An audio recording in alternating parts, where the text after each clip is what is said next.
The Aswang. The Aswang is a shapeshifter who, by day, looks completely normal. It could be your friendly neighbor, the one with the nice smile. She waves at you in the morning, talks to your baby, chats up your husband. Completely normal.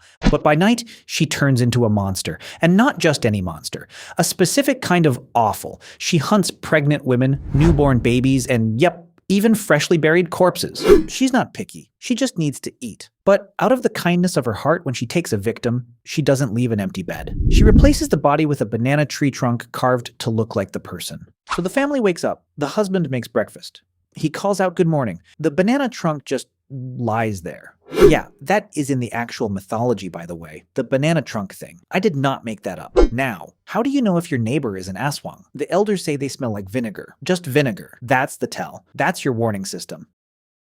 That's unfair. The Manananggal. The Manananggal is technically a type of aswang, but it deserves its own entry, because what it does is too specific to lump in with anyone else. At night, this creature sprouts giant bat wings from its back, and then its upper body detaches from its lower body. The torso, the arms, the wings, everything from the waist up just separates and flies away to go hunting. It specifically targets pregnant women. So what it does is it lands on rooftops, extends a long tongue through the roof, and just use your imagination. Her lower half is just there, waiting. Just a pair of legs in the dark, waiting for the top half to come home before sunrise.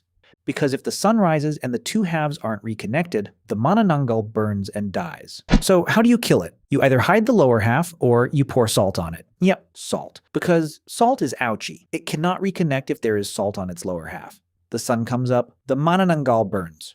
Want some salt? Like what you see? Subscribe.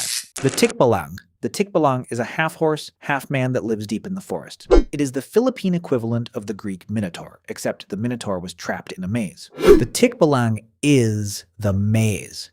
Its whole shtick is making you get lost. Not just a little lost, as in impossibly lost in the forest. So here's the scenario. You are hiking. Everything seems fine. Keep walking. Then you notice something. You've been here before. So you mark a tree. Then you keep walking. An hour later, same tree. You walk in a different direction. 2 hours later, same tree. You're not going in circles.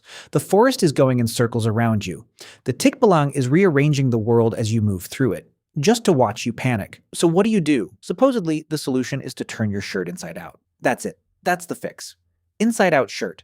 Apparently, the Tikbalang finds this deeply confusing. It breaks the spell. It leaves. And you can go home. Is that Old Navy? Ew.